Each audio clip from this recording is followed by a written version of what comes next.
Amazing rides, Makua Kai Rothman.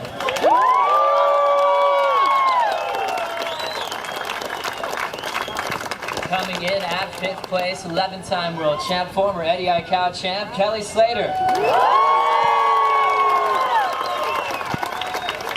Representing in 4th place, one of the best watermen in the entire world. He's been putting up big, epic performances all around the map, Jamie Mitchell.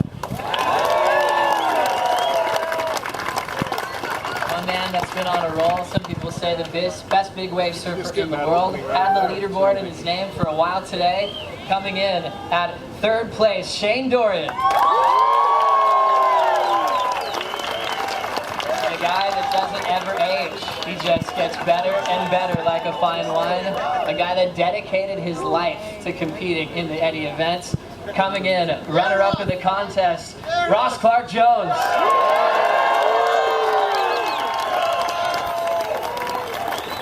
And now your winner, a local boy here on the North Shore of Hawaii.